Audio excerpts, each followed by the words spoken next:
బట్టి దైవ గ్రంథములో నుండి మనము చక్కని మాట చదువుకొని వాక్యాన్ని ధ్యానం చేద్దాం.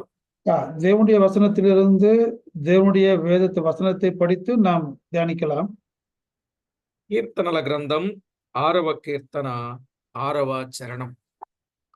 సంగీతం 6వ సంగీతం 6వ వచనంతో మనం படிக்கலாம். నేను మూలుగుచు అలసి ఉన్నాను, ప్రతి రాత్రియు కన్నీరు విడుచుచు నా పరుపు తేల చేయుచున్నాను. నా కన్నీళ్ల చేత నా పడక కొట్టుకొని పోవచ్చున్నది. நான் பார்க்கிறோம், சங்கீதம் 6:6ல பார்க்கிறோம். என் பெருமூச்சை இழைத்து போனேன், இரவு முழுவதும் என் கண்ணீரால் என் படுக்கையை மிகவும் ஈரமாக்கி என் கட்டிலை நினைக்கிறேன்.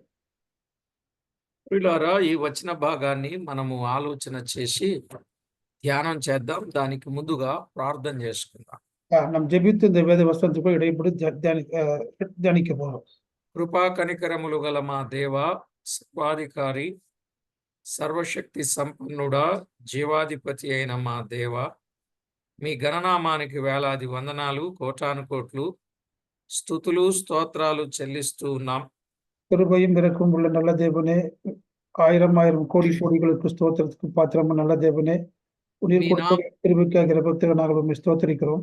మీ నామ మహిమార్థమై దివ్య లేఖనములలో నుండి అమూల్యమైన సంగతులు ఆద్యంతం మేము ధ్యానము చేసి మీకు మహిమ తేవడానికి, మీ యొద్ద నుండి మేలు పొందడానికి మమ్మను సిద్ధపరచమని కోరుచు, பேசிக்கப்பட்ட வேத பகுதியை தியானித்து நாங்கள் இன்னும் அதிகமாய் கற்றுக்கொண்டு மகிமைப்படுத்தப்பட வேண்டும் என்று சொல்லி கேட்டுக்கொண்டு మా ప్రభు అయిన యేసు క్రీస్తు నామమున వేడుచు ఉన్నాము తండ్రి. ஆண்டவருக்கு ఉన్నతమైన యేసు క్రీస్తు నామమునాలే జెబిత్తు వేண்டிக் கொள்கிறோம் நல்ல பிதாவே. ఆమేన్. ఆమేన్. ప్రభునందు ప్రియులారా, మనము చదువుకున్న ఈ భాగంలో భక్తుడైన దావీదు ప్రతి రాత్రి కన్నీరు విడుచుచు ఆయన పరుపు తేలజేయుచున్నట్లు, కన్నీళ్ల చేత పడక కొట్టుకొని పోవచ్చున్నట్లుగా మనము చూస్తున్నాం. நாம் தாவீதை பார்க்கிறோம். ஒவ்வொரு நாளும் இரவு முழுவதும் ஜெபித்து கண்ணீர் சிந்தி கண்ணீரினாலே அவன் படுக்கையை அவன் நினைக்கிறதை பார்க்கிறோம். ఇప్పుడు ఈ వచన భాగాలను మనము ధ్యానం చేస్తూ ఉన్నప్పుడు ఆయన ఎందుకు కన్నీళ్లు కార్చాడో విన్నాం. కన్నీళ్లు ఎవరెవరు కార్చారో కూడా మనం విన్నాం. அவன் எதற்காக கண்ணீர் சிந்தார் என்று பார்த்தோம். யாரெல்லாம் கண்ணீர் சிந்தார் என்று కూడా நாம் பார்த்தோம். కన్నీళ్లు కార్చుట వలన దేవుడు ఎలాంటి కార్యాన్ని జరిగిస్తాడో కొన్ని విషయాలు మనము జాగ్రత్తగా విందాం. ஒரு காலம் கண்ணீர் சிந்துவதனாலே தேவன் அந்த கண்ணீரை பார்த்து என்னென்ன காரியம் செய்தார் என்ற காரியத்தை குறித்து நாம் தியானிக்க போகிறோம். ఈయన కన్నీళ్లు కార్చాడు అనంటే దేవుడు తప్పక కన్నీళ్లకు తగిన కార్యాన్ని ఆయన చేస్తాడు. இவர் கண்ணீர் சிந்தார் என்று சொன்னால் அது கண்ணீர் சிந்துவதற்கான காரணத்தை குறித்து தேவன் அதற்காக பதில் கொடுக்கிறார். అసలు ఈ కన్నీళ్లు అనేది ఆయన అనుభవంలో ఎలాగయ్యాయో చెప్పాడు. 42వ కీర్తన 3వ చరణం. அந்த கண்ணீர் அனுபவத்தை குறித்து நாம் பார்க்கின்ற பொழுது 42వ సంగీతం 3వ వచనంతో நாம் பார்க்கிறோம். అక్కడ ఏమన్నాడంటే, నీ దేవుడు ఏమాయనని వారు నిత్యము నాతో అనుచుండగా రాత్రింబగళ్ళు నా కన్నీళ్లు నాకు అన్నపానములాయను అన్నాడు. 44వ సంగీతం 3వ వచనంలో உன் தேவன் எங்கே என்ற ஒரு நாள்தோறும் என்னிடத்தில் சொல்லுகிறபடியால் இரவும் பகலும் என் கண்ணீரே எனக்கு உணவாயிற்றுன்னு நாம் பார்க்கிறோம். చూసారా, కన్నీళ్లు ఆయనకు అన్నపానములుగా మారినట్లు ఈ వచన భాగంలో మనము చూస్తున్నాం. கண்ணீரை பார்க்கின்ற பொழுது அவன் உண்ணக்கூடிய உணவாக அவனுக்கு மாறினதுன்னு நாம் பார்க்கிறோம். ప్రియులారా, మనము గమనించినప్పుడు అంటే ఇక దివారాత్రము ఆయన కన్నీళ్లు కారుస్తూ ఉన్నాడు. நம்ம ஆரம்பத்தில் பார்த்தோம், இரவு முழுவதும் கண்ணீர் சிந்துகிறான்னு நாம் பார்த்தோம். ఎక్కడ కన్నీళ్లు కారుస్తున్నాడు అనంటే దైవ సన్నిధిలో అనే విషయాన్ని మనము గుర్తించవచ్చు. அவன் எங்கே கண்ணீர் சிந்தினான் என்று பார்க்கின்ற பொழுது அவன் தேவனுடைய சந்நிதிக்கு வந்து அங்கே கண்ணீர் சிந்துவதெல்லாம் பார்க்கலாம். ఈయన దేవుని సన్నిధిలో ఎందుకు కన్నీళ్లు కారుస్తున్నాడు? 6వ కీర్తనలో அவன் தேவனு சந்நிதிக்கு வந்து ஏன் கண்ணீர் சிந்த வேண்டும் என்ற வாசிப்பு ஆலோசனை பார்க்கிறோம். ఇక్కడ మనము తేటగా గమనించినప్పుడు దేవుడు ఏం చేయగలడు అనంటే 116వ కీర్తన 8వ చరణంలో వ్రాయబడింది. தேவன் சந்நிதிக்கு வந்து ஏன் கண்ணீர் சிந்துகிறார், ஏன் தேவன் என்ன செய்கிறார் என்று பார்க்கின்ற பொழுது 116వ సంగీతం 8వ వచనం. మరణము నుండి నా ప్రాణమును, కన్నీళ్లు విడవకుండా నా కన్నులను, జారిపడకుండా నా పాదములను నీవు తప్పించి ఉన్నావు అన్నాడు. அங்க பார்க்கிறோம் 116వ సంగీతం 8వ వచనத்துல என் ஆத்துமாவை மரணத்திற்கும் என் கண்ணை கண்ணீருக்கும் என் கால் இடர்களுக்கும் தப்புவித்தன்னு సంగీతకారుడు சொல்கிறார். కనుక దైవలేఖనంలో కన్నీళ్లు విడవకుండా తప్పించేవాడు ప్రభువేనని ఓ ప్రక్క దావీదు కావచ్చు, లేక ఆసాపు రాసిన కీర్తనలో కావచ్చు, లేక కోరాహు కుమారులు రాసిన కీర్తనలో కావచ్చు, ఎక్కడే గాని భక్తుల అనుభవాన్ని మనము తేటగా ఆలోచన చేసినప్పుడు కన్నీళ్లు విడవకుండా కాపాడేవాడు, తప్పించేవాడు దేవుడే. பார்க்கிறோம் தம்முடைய கண்களை கண்ணீர் விடாமல் காப்பதற்கும் காலை இடர்பாடுக்கு தப்பி காத்துக் கொள்வதற்கும் தேவனே என்று பார்க்கிறோம். அங்க ஆசாப் சங்கீதத்துல பார்க்கிறோம், தாவீதின் வாழ்க்கையில பார்க்கிறோம், கோராகின் வாழ்க்கையில பார்க்கிறோம். தேவன் அவர்களோடு இடைப்பட்டு அவருடைய கால்களை தப்புவித்தார் நாம் பார்க்கிறோம். కనుక నాడు భక్తులు కార్చిన ప్రతి కన్నీరు కూడా ఎక్కడ ఉంచబడింది? కీర్తన 56:8లో చెప్పాడు. அதாவது பக்தர்களுடைய கண்ணீர் எங்க இருக்குது என்று சொன்னால் సంగీతం 76:80 பார்க்கிறோம். నా సంచారములను నీవు లెక్కించి ఉన్నావు, నా కన్నీళ్లు నీ బుడ్డిలో నుంచబడి ఉన్నవి, అవి నీ కవిలలో కనబడును గదా అన్నాడు. 86 అనా 76 అనా 56. ஓசாரி ஓகே. பார்க்கிறோம் 56வது சங்கீதம் 8வது வசனத்துல நாம் பார்க்கிறோம், என் அலைச்சல்களை தேவன் எண்ணியிருக்கிறேன், என் கண்ணீரை உம்முடைய துருத்தியில் வையும், அவர் கணக்கில் அளவு இருக்குதுன்னு பார்க்கிறோம். కనుక నాటి భక్తులు కన్నీళ్లు కార్చి ఆ కన్నీళ్లు వారి బాధను బట్టో, ఇబ్బందిని బట్టో, భారాన్ని బట్టో మొత్తానికి కన్నీళ్లు కార్చబడితే ఆ కన్నీళ్లు ఆయన బుడ్డిలో ఉంచబడ్డాయి అనే మాట ఇక్కడ మనము చూస్తున్నాం. அங்க பார்க்கிறோம் பக்தர்கள் தன் துன்ப காலத்திலே, வேதனை காலத்திலே அங்க கண்ணீர் சிந்துகின்ற பொழுது அந்த கண்ணீர் எங்கே இருக்கிறது என்றால் தேவன் தன்னுடைய துருத்தியில வைத்திருக்காரு என்ன பார்க்கிறோம்.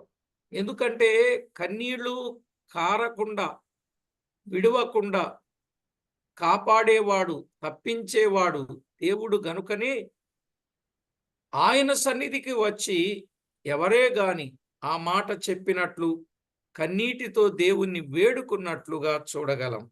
கண்ணீரிலிருந்து காப்பாற்றுகிறவர், தப்புவிக்கிறவர் எல்லாம் தேவனை என்று அறிந்து நாம் தேவனுடைய சந்நிதிக்கு வந்து நாம் ஜெபிக்கின்ற பொழுது அவர் அந்த பிரகாரமான காரியத்தை வாக்கி செய்கிறார். ఆ వరుసలో ఒక భక్తుడు కన్నీళ్లు రాల్చినట్లుగా చూడగలం. இப்படிப்பட்ட கண்ணீர் சிந்திய பக்தனை கூட ஒரு பக்தனை குறித்து நாம் பார்க்க முடியும். ఈయనెందుకు కన్నీళ్లు కార్చాడు? రాజుల 2వ గ్రంథం 20వ అధ్యాయం 3వ వచనం. இவர் எதற்காக கண்ணீர் சிந்தி பார்க்கின்ற பொழுது ராஜாக்கள் 2ஆம் புஸ்தகம் 20వ அதிகாரம் 3வது வசனம். యెహోవా యథార్థ హృదయుడనై సత్యముతో నీ సన్నిధిని నేనెట్లు నడుచుకొంటినో, నీ దృష్టికి అనుకూలముగా సమస్తము నేనెట్లు జరిగించితినో కృపతో జ్ఞాపకము చేసుకొనమని హిజ్కియా కన్నీళ్లు విడిచుచు యెహోవాను ప్రార్థించెను అన్నాడు. రాజుల 2వ గ్రంథం 20వ అధ్యాయం 3వ వచనం. பார்க்கிறோம் ராஜாக்கள் 2வது புஸ்தகம் 20ஆம் அதிகாரம் 3வது வசனத்துல கர்த்தாவே நமக்கு முன்பாக உண்மையும் மன உத்தமமாய் நடந்து இது பார்வைக்கு நலமாக என்பதை நினைத்தருளும் என்று சொல்லி விண்ணப்பம் பண்ணினான். எசேக்கியா மிகவும் அழுதான் என்று நாம் பார்க்கிறோம். తనకు మరణకరమైన రోగము వచ్చినప్పుడు దేవుని సన్నిధిలో ఆయన వేడుకొనిన విధానం మనకి ఇక్కడ అర్థమవుతుంది. எசேக்கியாவுக்கு மரணத்தை தழுவக்கூடிய வியாதி வந்த பொழுது அவன் கண்ணீர் சிந்தி தேவனுடைய சந்நிதியிலே ஜெபிக்கிறது இங்கு பார்க்க முடியும். కన్నీళ్లు విడుచుచు యెహోవాను ప్రార్థన చేశాడు జ్ఞాపకం చేసుకోమని. ஆ, మరి అప్పుడు దేవుడు అతని కన్నీటి ప్రార్థన విన్నాడా? విన్నాడు. ஆ. எசேக்கியா மிகவும் அழுது விண்ணப்பம் பண்ணி என் கண்ணீரை காணும் என்று சொல்லி ஜெபித்தான். தேவனது ஜெபத்தை கேட்டாரா? கண்டிப்பாக கேட்டார். రాజుల 2వ గ్రంథం 20వ అధ్యాయం 5వ వచనం. அதே ராஜாக்கு 2ஆம் அதிகாரம் 2வது ராஜாக்கு 20ஆம் அதிகாரம் 5வது வசனத்துல. నీవు తిరిగి నా ప్రజలకు అధిపతి అయిన హిజ్కియా యొద్దకు పోయి అతనితో ఇట్లనము, నీ పితరుడైన దావీదునకు దేవుడగు యెహోవా నీకు సెలవిచ్చినదేమనగా, నీవు కన్నీళ్లు విడుచుట చూచి తిని నీ ప్రార్థన నేను అంగీకరించి ఉన్నాను, నేను నిన్ను బాగు చేసేదను అనే మాట ఎంతో స్పష్టంగా వ్రాయబడింది. நான் பார்க்கிறோம் 20ஆம் அதிகாரம் 5வது வசனத்துல, நீ திரும்பி போய் ஜனத்தின் அதிபதி எசேக்கியாவை நோக்கி உன் தகப்பனாகிய தாவீதின் தேவனாக இருக்கிற கர்த்தர் சொல்வது என்னவென்றால், உன் விண்ணப்பத்தை கேட்டேன், உன் கண்ணீரை கண்டேன், இதை நான் உன்னை குணமாக்குவேன் என்று ஏசாயாக்கு சொல்கிறார். కనుక దేవుడు కన్నీళ్లు విడుచుట చూచాడు, ప్రార్థన అంగీకరించాడు, ఆయనను బాగు చేశాడు. ஆ, కన్నీళ్ల தேவனுடைய యొక్క கேளுங்க. தேவனுடைய கண்ணீரை பார்த்தார், அவன் விண்ணப்பத்தை கேட்டார், அவனை குணமாக்கினார் நான் பார்க்கிறோம். కన్నీళ్ల యొక్క కార్యం ఎంత గొప్పదో ఈ వచన భాగాన్ని మనము చూడగలం. கண்ணீர் சிந்துவதற்கான பெரிய ஒரு சக்தி பலம் இந்த காரியத்தில் நாம் பார்க்க முடியும். కనుక దేవుని పిల్లలు ఆ రోజుల్లో కన్నీటితో ప్రార్థన చేశారు. ఆ కన్నీరును దేవుడు చూచాడు. దేవుడు ఆ ప్రార్థనకు జవాబిచ్చాడు, వారిని బాగు చేశాడు. பக்தனுடைய கண்ணீரை சிந்துகின்ற பொழுது தேவன் கண்ணீரை பார்த்தார், அவர் செய்துகிற விண்ணப்பத்தை கேட்டார். அது மாத்திரமல்ல, விண்ணப்பத்தை கேட்டு அவர்களை குணப்படுத்தார் என்று நாம் பார்க்க முடியும். మీరు అనుకోవచ్చు, కన్నీరు తుడిచేవాడు ఆయన, మరి ఎందుకు కన్నీరు కార్చాలి అని అన్నప్పుడు, నిజమే, కన్నీరు మొదట కార్చినప్పుడు ఆ కన్నీరును తుడిచేవాడు ఆయన ఒక్కడే. கண்ணீர் துடைக்கிற அவர் ஏது கண்ணீர் சிந்த வைக்கிறார் என்று சொன்னால், முதலாவது கண்ணீர் சிந்துகிறோம், அது கண்ணீர் சிந்துத கண்ணீரை துடைக்கிறவர் தேவன் நாம் பார்க்கிறோம். అదేవిధంగా రాజుల 2వ గ్రంథం 22వ అధ్యాయం 19వ వచనాన్ని చదువుకుందాం. அதே 2 ராஜாக்கள் அதிகாரம் 22வது அதிகாரம் 18வது வசனம். అక్కడేమని వ్రాయబడిందో చూడండి. ఇశ్రాయేలీల దేవుడైన యెహోవా సెలవిచ్చున్నదేమనగా, ఈ స్థలము పాడగుననియు దాని కాపురస్తులు దూషణాస్పదులగుదురనియు నేను చెప్పిన మాటలను నీవు ఆలకించి మెత్తని మనస్సు కలిగి యెహోవా సన్నిధిని దీనత్వము ధరించి నీ బట్టలు చింపుకొని నా సన్నిధిని కన్నీళ్లు రాల్చితివి గనుక నీవు చేయు మనవిని నేను అంగీకరించి ఉన్నాను అన్నాడు. பார்க்கிறோம் 19வது வசனத்துல, 4 ஸ்தலத்திற்கும் அதன் குடிகளுக்கு விரோதமாக பாடும் சபம் ஆவார்கள் என்று சொன்னதை நீ கேட்ட பொழுது உன் இருதயம் விலகி கர்த்தருக்கு முன்பதாக உன்னை தாழ்த்தி உன் வஸ்திரங்களை கிழித்து கொண்டு எனக்கு முன்பாக அழுதபடியினாலே நானும் உன் விண்ணப்பத்தை கேட்டேன் என்று சொல்கிறார். చూడండి, ఈ భాగములో ఎవరైతే మెత్తని మనసు కలిగి ఉంటారో, యెహోవా సన్నిధిని దీనత్వమును ధరిస్తారు, బట్టలు చింపుకోవడం అనేది అది తగ్గింపునకు సూచన అని మనం అర్థం చేసుకుందాం. இங்க பார்க்கிற உன் இருதயம் இலகி கர்த்தருக்கு முன்பதாக தாழ்த்தி வஸ்திரத்தை கிழித்து கொண்டு என்று சொன்னால், வஸ்திரத்தை கிழித்துக் கொள்வது தாழ்மையை குறிக்கிறதாக காணப்படுகிறது. కనుక ఇలాగు చేసి నా సన్నిధిని కన్నీళ్లు రాల్చితివి గనుక నేను నీ మనవి అంగీకరించి ఉన్నాను అన్నాడు. இப்படி நீ தாழ்த்தி கண்ணீர் சிந்தினபடியினாலே நான் உன் விண்ணப்பத்தை கேட்டேன் என்று சொல்கிறார். ఎప్పుడైతే మనవి విన్నాడో 20వ వచనంలో, నేను నిన్ను నీ పితరుల యొద్ద చేర్చుదును, నీవు నెమ్మది నొందిన వాడవై సమాధికి చేర్చబడుదువు అన్నాడు. அடுத்த 20 பார்க்கிறோம், இதே நான் உன் பிதாக்கண்டையிலே சேர்த்துக் கொள்வேன், நீ சமாதானத்திலே உன் கல்லிலே சேர்வாய் என்று இந்த ஸ்தலத்திலே பொல்லாப்பை நீ காண்பதில்லை என்று சொல்லி கர்த்தர் சொல்கிறார் என்று சொல்கிறார். కనుక పితరుల దగ్గర, పితరులతో పాటు నెమ్మది కలిగిన స్థలములో ఆయన ఉండడానికి ఆ రాజు చేసిన కన్నీళ్ల ప్రార్థన. பிதாக்கள் அண்டையிலே அவன் சமாதானத்தோடு சேர்த்து கொள்வதற்காக அவன் சிந்தின கண்ணீர் ஜெபத்தை இங்கு நாம் பார்க்கிறோம். కనుక దేవుని వాక్యములో వ్రాయబడినటువంటి ఇట్టి సత్యాన్ని మనము అర్థం చేసుకొని దేవునికి మహిమకరంగా జీవించాలి. இப்படியாக நம் கண்ணீர் சிந்தின காரியங்களை குறித்து நாம் தியானித்து நாம் அப்படியாக நாம் செயல்பட வேண்டும். ఇక్కడ యోషియా చేసిన కన్నీళ్ల ప్రార్థన దేవుడు వినినట్లుగా మనము చూస్తాం. இந்த வாசிக்கப்பட்ட வேதத்தில் யார் ஜெபித்தார் என்று பார்க்கின்ற பொழுது யோசியா ராஜா ஜெபித்த கண்ணீர் ஜெபத்தை கேட்டு தேவன் விண்ணப்பத்திற்கு பதில் கொடுத்தார் என்று பார்க்கிறோம். హిజ్కియా రాజు చేసిన కన్నీటి ప్రార్థన విన్నాడు, యోషియా చేసిన కన్నీటి ప్రార్థన విన్నాడు. எசேக்கியா ஏறெடுத்த கண்ணீர் ஜெபத்தை தேவன் கேட்டார். இங்கு யோசியா ஏறெடுத்த கண்ணீர் ஜெபத்தையும் தேவன் கேட்டார். అలాగుననే ఆ రాణి అయిన ఎస్తేరు కూడా చేసిన ప్రార్థన దేవుడు విన్నాడు. அதே மாதிரி எஸ்தர் ராணி செய்த விண்ணப்பத்தையும் தேவன் கேட்டார். ఆమె ఎలా చేసింది? ఎస్తేరు గ్రంథం 8వ అధ్యాయం 3వ వచనం. அந்த எஸ்தர் எப்படியாக ஜெபித்தார் என்று பார்க்கின்ற பொழுது எஸ்தர் நிருபம் 8வது அதிகாரம் 3வது வசனம். 8:3లో మరియు ఎస్తేరు రాజు ఎదుట మనవి చేసుకొని అతని పాదముల మీద పడి అగాగీయుడైన హామాను చేసిన కీడును, అతడు యూదులకు విరోధముగా తలంచిన యోచనను వ్యర్థపరచుడని కన్నీళ్లతో అతని వేడుకొనగా. பார்க்கிறோம் எஸ்தர் 8:3ல பின்னும் எஸ்தர் ராஜ சமூகத்தில் பேசி அவன் பாதங்களில் விழுந்து அழுது ஆகாயனான ஆமானின் தீவினையும் அவன் யூதருக்கு விரோதமாக செய்த யோசித்த யோசனையும் பரிகரிக்க கொடுத்து விண்ணப்பம் பண்ணினாள்.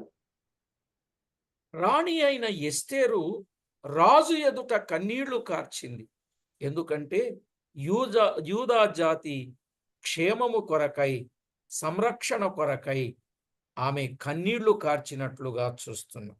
யூத ஜனங்களை காப்பாற்றப்படும்படியாக, ரட்சிக்கப்படும்படியாக, அந்த ஜனங்களுக்கு சுகத்திற்காக அவளுக்கு விண்ணப்பம் பண்ணுகிறதை நாம் பார்க்க முடியும். కనుక ప్రభునందు ప్రియులారా, దేవుని వాక్యములో వ్రాయబడిన ఈ సత్యాన్ని అర్థం చేసుకుంటే మన దేవుడు కన్నీళ్లను చూచి మౌనముగా ఉండేవాడు కాడు, కఠినుడు కాడు. இங்க வாசிக்கப்பட்ட எல்லாத்தையும் பார்க்கின்ற பொழுது தேவன் நாம் கண்ணீர் சிந்துகின்ற பொழுது அதை பார்த்து சும்மா இருப்பவர் அல்ல, தேவன் அந்த கண்ணீரை துடைக்கிற தேவனா இருக்காருன்னு நம்ம பார்த்தோம். 39వ కీర్తన 12వ చరణంలో ఏమనుంది? பார்க்கிறோம் 39వ సంగీతం 12వ వచనంలో, యెహోవా నా ప్రార్థన ఆలకింపుము, నా మొర్రకు చెవియొగ్గుము, నా కన్నీళ్లు చూచి మౌనముగా నుండకుము అన్నాడు. பார்க்கிறோம், கர்த்தாவே என் ஜெபத்தை கேட்டு என் கூப்பிடு செவி கொடும், என் கண்ணீருக்கு மௌனமா இராதேயும், என் பிதாக்கள் அறைப்போன உமக்கு முன்பாக அந்நிய பரதேசம் இருக்குன்னு சொல்கிறார். చూడండి, మన దేవుడు కన్నీళ్లు చూచినప్పుడు ఆయన మౌనముగా ఉండలేడు. అందుకే భక్తులు కన్నీళ్లు కార్చి దేవుని సన్నిధిలో ఎందరో ప్రార్థన చేశారు. நம்முடைய தேவன் நம்முடைய ஜெபத்தையும் கண்ணீரையும் பார்த்து மௌனமா இருக்கவர் அல்ல, அவர் செயல்படுகிறதுனாலே அநேகர் அந்த கண்ணீர் சிந்தி ஜெபித்ததை பார்க்க முடியும். నిజమే ప్రియులారా, దేవుని సన్నిధిలో కన్నీరు కార్చిన ఏ ఒక్కరిని కూడా ఆయన విడిచిపెట్టేవాడు కాడు. காரணம் என்னன்னு சொன்னா, தேவன் சந்நிதியிலே கண்ணீர் சிந்துகிற எவரையும் தேவன் கைவிடுகிறதாக இல்லை. యెషయా గ్రంథం 30వ అధ్యాయం 19వ వచనం. நான் பார்க்கிறோம் ஏசாயா நிருபம் 30வது அதிகாரம் 19வது வசனத்தை நான் பார்க்கிறோம்.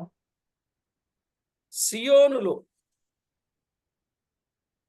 యెరూషలేములోని యొక్క జనము కాపురముండును. జనమా, నీవిక నీమాత్రము కన్నీళ్లు విడువవు. ఆయన నీ మొర్ర విని నిశ్చయముగా నిన్ను కరుణించును. ఆయన నీ మాట వినగానే నీకు ఉత్తరమిచ్చును. பார்க்கிறோம் ஏசாயா 30:19 சீயோனை சேர்ந்த ஜனங்கள் எருசலேமிலே வாசமாய் இருப்பார்கள். இனி நீ அழுது கொண்டிருக்க மாட்டாய். உன் கூப்பிடு சத்தத்தை அவர் ஒருக்கமாய் இறங்கி அதை கேட்டவுடனே உனக்கு மறு உத்தரவு அருளுவார். చూడండి ప్రియులారా, నీవు ఇక ఏమాత్రము కన్నీళ్లు విడువవు. நீ பார்க்க இனிமேல் நீ கண்ணீர் விட மாட்டாய். ఆయన నీ మొర్ర విని నిశ్చయముగా నిన్ను కరుణిస్తాడు. ఆయన నీ మాట వినగానే నీకు ఉత్తరమిచ్చును అన్నాడు. உன் சத்தத்தை கேட்டு உருக்கமாய் கேட்டு இறங்குகிறார். அது மாத்திரமல்ல, அதை கேட்டவுடன் எனக்கு மறு உத்தரவு కూడా అరువారు. ప్రభునందు ప్రియులారా, ఎంత గొప్ప భాగ్యం అండి! కన్నీటితో ప్రార్థన చేసేటటువంటి వ్యక్తి జీవితంలో కన్నీళ్లు విడవకుండా చేస్తాడు. ఆయన కరుణిస్తాడు. మాట వినగానే ఉత్తరం ఇస్తాడు. அவர் எவ்வளவு பெரிய பாக்கியம் சொன்னா, கண்ணீர் சிந்திர ஜபத்தை கேட்கின்ற பொழுதே கண்ணீர் விடாதபடிக்கு அதை காக்கிறார். அது மாத்திரமல்ல, விண்ணப்பத்தை உடனே கேட்கிறார். அது மாத்திரமல்ல, ఇరంగుகிறார். அவர் విన్నపத்திற்கு பதில் கொடுக்கிறார். కనుక మన జీవితంలో కన్నీటికి ఉన్నటువంటి విలువ ఎంత గొప్పదో మనము ఎరిగి ప్రభు కాళ్ళ మీద పడి కన్నీళ్లతో దేవుని సన్నిధిలో వేడుకున్నట్లయితే ఎంతటి గొప్ప కార్యమైనా మన పక్షంగా చేయగలడు. கண்ணீர் சிந்தக்கூடிய விலையேறப்பட்ட காரியத்தை அறிந்து நாம் தேவனுடைய சந்நிதிக்கு வந்து பாதத்தில் அமர்ந்து கண்ணீர் சிந்துகின்ற பொழுது எப்படிப்பட்ட விண்ணப்பமானாலும் கர்த்தர் அதுக்கு பதில் கொடுக்கிறார். చూడండి, లూకా వ్రాసిన సువార్తలు 7వ అధ్యాయం 38వ వచనములు. நான் பார்க்கிறோம் லூக்கா சுவிசேஷத்துல 7ஆம் அதிகாரம் 38வது వచనத்தை நான் பார்க்கிறோம். ఇక్కడ ఒక స్త్రీ, ఆమె పేరు మరియా. ఇక్కడ ఒక స్త్రీ, ఈమె పాపాత్మురాలైన స్త్రీ. இங்க பார்க்கிறோம் லூக்கா 7:38 பாவியான ஸ்திரீ வருகிறாள். వెనుక తట్టు ఆయన పాదముల యొద్ద నిలువబడి ఏడ్చుచు కన్నీళ్లతో ఆయన పాదములను తడిపి తన తల వెంట్రుకలతో తుడిచి ఆయన పాదములను ముద్దు పెట్టుకొని ఆ అత్తరు వాటికి పూసెను అని చూస్తున్నాం. இங்க பார்க்கலாம், அவர் பாதத்தில் அருகே வருகிறாள். பின்னால் நிற்கிறார். அழுது கொண்டு பாதங்களை தன் கண்ணீரால் நினைக்கிறார். தலைவனால் துடைக்கிறார். அவர் பாதங்களை முத்தம் செய்து పరిమళ తైలத்தை పూసినాர். కన్నీళ్లతో ఆయన పాదములు తడిపిన పాపాత్మురాల విషయములో ప్రభు చేసిన కార్యమేంటో స్పష్టంగా గుర్తించవచ్చు. அங்க பார்க்கிறோம், கண்ணீர் சிந்தி தன்னுடைய பாதத்தை கழுவின பாவியான ஸ்திரீயுடைய ஜபத்தை தேவன் எப்படியாக அங்கு கேட்கிறார் என்று சொல்லி கிட்ட பார்க்க முடியும்.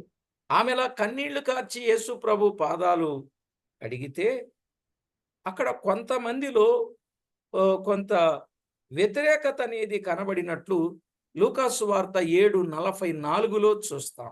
அதே மாதிரி அவர் கண்ணீர் சிந்துற காரியத்தை பார்த்து சில பேர் விமர்சனத்தை குறித்து கூட நம்ம 7ஆம் அதிகாரம் 44ல பார்க்க முடியும். ఆ స్త్రీ వైపు తిరిగి సీమోనుతో ఇట్లన్నాడు, ఈ స్త్రీని చూచుచున్నావే, నేను నీ ఇంటిలోనికి రాగా నీవు నా పాదములకు నీళ్ళియ్యలేదు గాని ఈమె తన కన్నీళ్లతో నా పాదములను తడిపి తన తల వెంట్రుకలతో తుడిచెను అనే మాట చూస్తాం. பார்க்கிறோம், திரும்பி சீமோனை பார்த்து, இந்த ஸ்திரியை பார்க்கிறாயே, நான் வீட்டில் பிரவேசித்தேன், நீ என் கால்களுக்கு தண்ணீர் தரவில்லை, இவ்வளவு கண்ணீரினால் என் கால்களை நனைத்து என் தலைமையினால் அவர்கள் துடைத்தாள் என்று சொல்கிறார். సీమోను అడిగిన ప్రశ్న మనము 43వ వచనములో చేసుకోవచ్చు. சீமோனு கேட்கிறான். சீமோன் அவங்க கேள்வி கேட்கிற கேள்விக்கு இயேசு கிறிஸ்து பதில் சொல்கிறார். కనుక ప్రియులారా, మన ప్రియ ప్రభువు ఎవరైతే కన్నీళ్లతో ఆయన పాదములను తడుపుతారో నిజంగా ఆయన ఆమెను విస్తారంగా ప్రేమించాడని 47వ వచనంలో చూస్తాం. அவள் கண்ணீர் சிந்தது மாத்திரமல்ல, அவளை மிகவும் அதிகமாய் அன்பு செய்தாள் என்று சொல்லி 47వ వచనంలో பார்க்க முடியும். కనుక ఆమెను ఆయన ఏం చేశారు? రక్షించాడు అని 50వ వచనంలో మనము గమనిస్తాం. அதோட காரிய முடிவை நாம் பார்க்கின்ற பொழுது அவள் ரட்சிக்கப்பட்டதை நாம் பார்க்கிறோம். ఆమె కన్నీళ్లు కార్చింది, ఆమె విస్తారంగా ప్రేమించింది. ఆమె విస్తారంగా ప్రేమించింది, విశ్వాసము ద్వారా రక్షించబడి వెళ్ళింది. அவள் பாவியாக வந்தால், கண்ணீர் சிந்தினால், அதிகமாக அன்பு கூர்ந்தால், விசுவாசித்தால், அந்த அவள் கடைசியாக ரட்சிக்கப்பட்டு கடந்து போயின்னு பார்க்கிறோம். ఈవేళ కార్చే వాళ్ళు కొంతమంది కన్నీళ్లు వారి ఇబ్బందులను బట్టి, కష్ట నష్టాలను బట్టి కన్నీళ్లు కార్చే వాళ్ళు కొందరు. இன்றைய நாட்களில் கண்ணீரோடு சிந்த காரியத்தை பார்க்கின்ற பொழுது தன்னுடைய துக்கத்தினாலே, கிளேசத்தினாலே அவர்கள் கண்ணீர் சிந்தக்கூடிய காரியம் கொஞ்சம் காரியமாக இருக்கிறது. వేషధారణ కొరకు, నటన కొరకు గ్లిజరిన్ రాసుకొని ఏడ్చే కన్నీళ్లు చాలా మందిలో కనబడతాయి. சில பேர் கிளிசரின் போட்டுக்கொண்டு வேஷமாக அதாவது நடிக்கிற ஒரு கண்ணீரை குறித்து கூட நாம் பார்க்க முடியும். కనుక మన జీవితంలో మనం ఎప్పుడు కూడా వేషధారులుగా లేక దేవునికి ఆయాసాన్ని తెచ్చే వారంగా ఉండకూడదు, గాని తగ్గించుకొని దీనత్వము కలిగి దేవునికి లోబడి కన్నీళ్ల ప్రార్థన చేసినప్పుడు మన ప్రియ ప్రభు ప్రార్థనకు జవాబు ఇస్తాడు, బాగు చేస్తాడు, మేలు చేస్తాడు, నెమ్మదిని ఇస్తాడు. நாம் வேஷமாக கண்ணீர் சிந்தாதபடிக்கு, துக்கத்தை கொண்டு வராதபடிக்கு நாம் உண்மையாகவே தாழ்த்தி நாம் ஜெபிக்கின்ற பொழுது தேவன் அந்த விண்ணப்பத்தை கேட்டு சுகத்தை கொடுக்கிறார், பலத்தை கொடுக்கிறார், குணத்தை கொடுக்கிறார். அது மாத்திரமல்ல, நமக்கு தேவையான அந்த సంతోషத்தையும் அவர் கொடுக்கிறார். ప్రియులారా, దేవుని వాక్యాన్ని మనం ఆలోచన చేసినప్పుడు మన ప్రియ ప్రభు కన్నీరు తుడిచేవారే, కానీ ఒకానొక దినాన ఆయన కన్నీరు కార్చినట్లుగా చూస్తున్నాం. இந்த நாட்கள் கண்ணீர் துடைக்கார் என்று சொன்னால் அவர் வாழ்ந்த காலத்தில் ஒரு நாள் கண்ணீர் சிந்தினார் என்று பார்க்க முடியும். చూడండి, హెబ్రీ పత్రిక 5వ అధ్యాయం 7వ వచనంలో நான் பார்க்கிறோம் எபேசியர் 5ஆம் அதிகாரம் 7వ వచనத்துல శరీరధారి అయి ఉన్న దినములలో మహారోదనముతోను కన్నీళ్లతోను తన్ను మరణము నుండి రక్షింపగలవానికి ప్రార్థనలు, యాచనలు సమర్పించినట్లుగా చూస్తున్నాం. இயேசு கிறிஸ்து தன் மாம்சத்தின் நாட்களிலே எபிரேயர் 5:7 பார்க்கிறோம். அவர் மாம்சத்தின் நாட்களிலே தம்மை மரணத்தை ரட்சிக்க வல்லமையோடு நோக்கி பலத்த சத்தத்தோடு கண்ணீரோடு விண்ணப்பம் பண்ணி வேண்டுதல் செய்து உண்டான பயபக்தி நீக்கம் கேட்கப்பட்டது என்று நாம் பார்க்கிறோம்.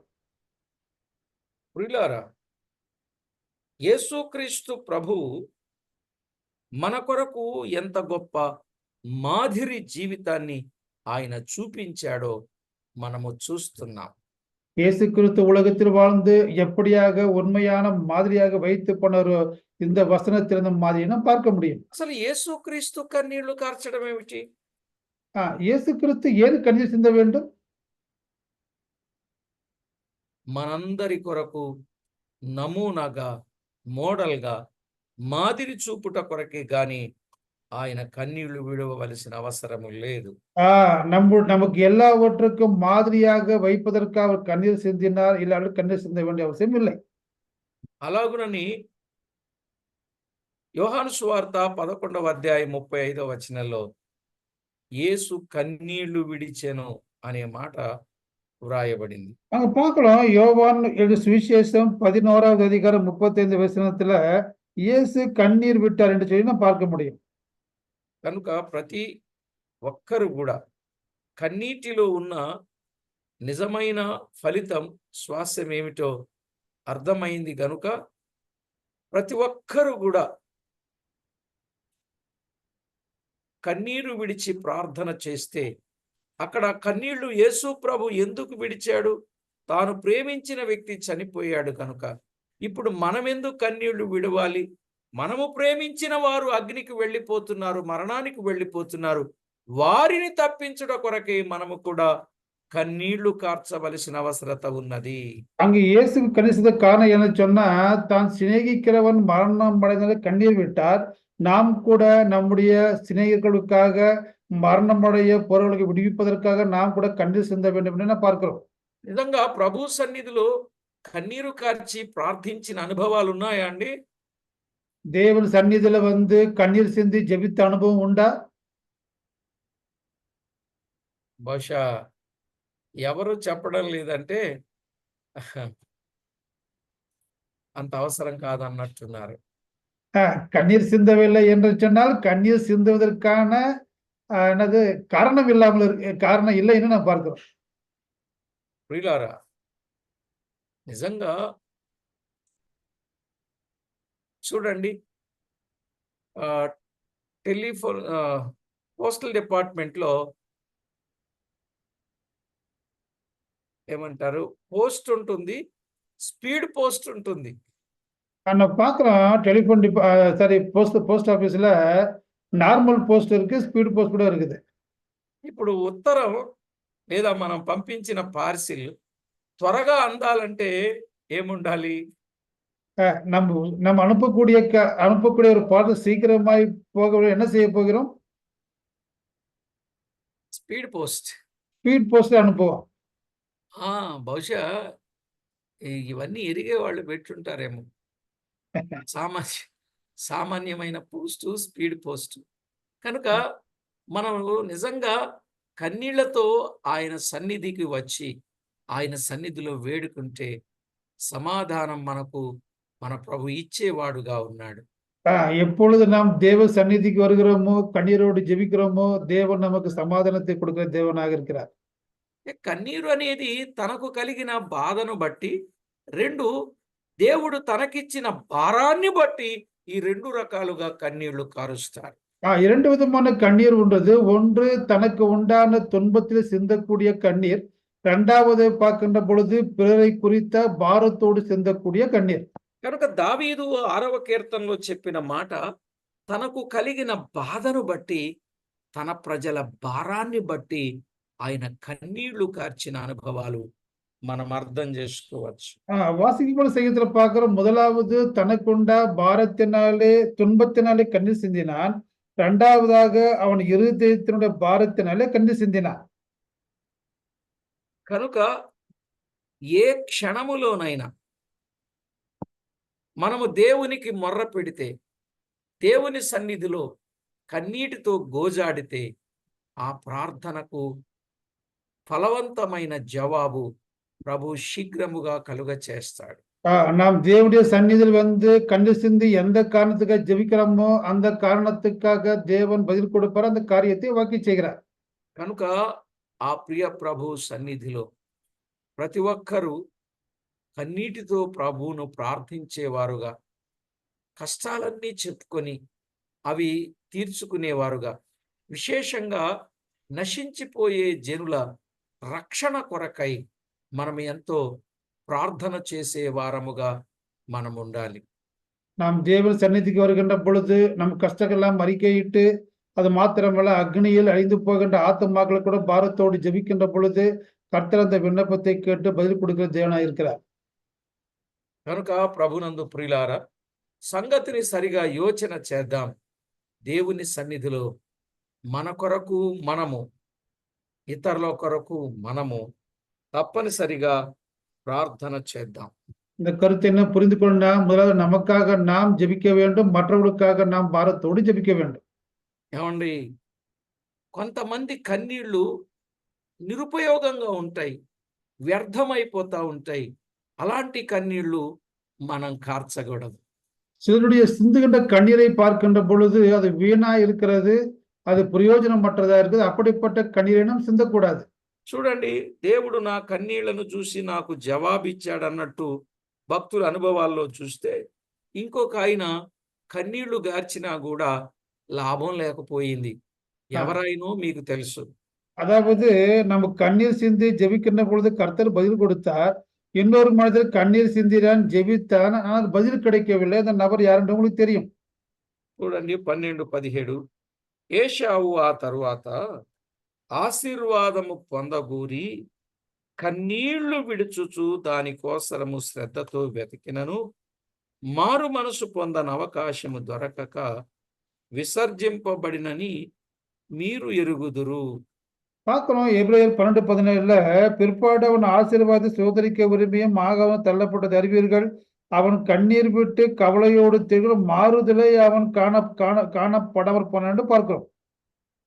కనుక ప్రతి ఒక్కరూ ఇట్టి శ్రేష్టమైన అనుభవముతో ప్రభువును వేడుకొని జవాబు శీఘ్రముగా పొందేవారుగా ఉండాలని మనవి చేస్తూ ప్రార్థన చేసుకుందాం. இப்படியாக நாம் கண்ணீர் சிந்து ஜெபித்து நாம் விரைவாக தேவனது பதில் பெற்றுக்கொண்டு நம்முடைய பிள்ளைகளாக வாழும்படியாக நாம் ஜெபிப்போம். அனைவருக்காக நாம் பாரத்தோடு நாம் ஜெபிப்போம். సర్వాధికారి అయిన మా ప్రియ ప్రభువా, మీ ఘననామానికి స్తోత్రములు చెల్లిస్తున్నాం. சர்வ அதிகாரம் உள்ள தேவனே, உமக்கு நாங்கள் ஸ்தோத்திரங்களையும் வணக்கங்களையும் விண்ணப்பங்களையும் தெரிவித்துக் கொள்கிறோம்.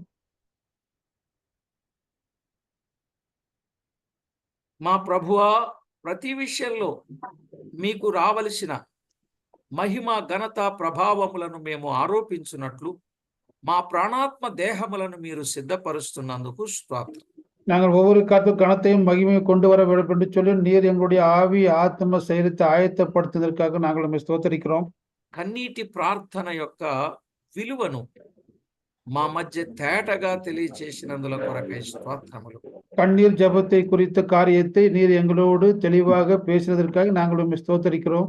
మీ సన్నిధిలో మేమెప్పుడు ఏది అడిగినా మా మనవి ఆలకిస్తారు అనేదే మా ధైర్యమై ఉంటుండగా మమ్మను మీరు బలపరచి భద్రపరచి క్షేమస్థితిని కలిగిస్తూ ఉన్నందుకు స్తోత్రములు. நீர் கண்ணீர் சிந்துகின்ற பொழுது எங்கள் ஜெபத்தை கேட்பீர் என்ற நம்பிக்கையோடு கூட நீர் எங்களை பலப்படுத்தி எங்களை சுகப்படுத்தி வழிநடத்தி வருகின்றதற்காக நாங்கள் நன்றி செலுத்துகிறோம். చేరి వచ్చిన వారందరి జీవితాలను జ్ఞాపకము చేసుకొని, కుటుంబాలను జ్ఞాపకము చేసుకొని, కుటుంబాలలో కన్నీరును తొలగించి సంతోష ఆనందముల చేత వారి జీవితాలను నింపమని కోరుచు, கூடி வந்த ஓருடைய தனிப்பட்ட நபர்கள் சரி, குடும்பமாக சரி, குடும்பத்தை எல்லாவற்றையும் காரியத்தை அறிந்து கண்ணீர் சிந்தி ஜெபிக்கின்ற பொழுது சந்தோஷ சமாதானத்தையும் கொடுக்கப்பட வேண்டும் என்று சொல்லி கேட்டுக்கொண்டு యేసుక్రీస్తు నామమున వేడుచు ఉన్నాము తండ్రి. இயேசு கிறிஸ்து உன்னதமான நாமத்தினாலே ஜெபித்து வேண்டிக் கொள்கிறோம் நல்ல பிதாவே. ఆమేన్. ஆமென். ஆமென்.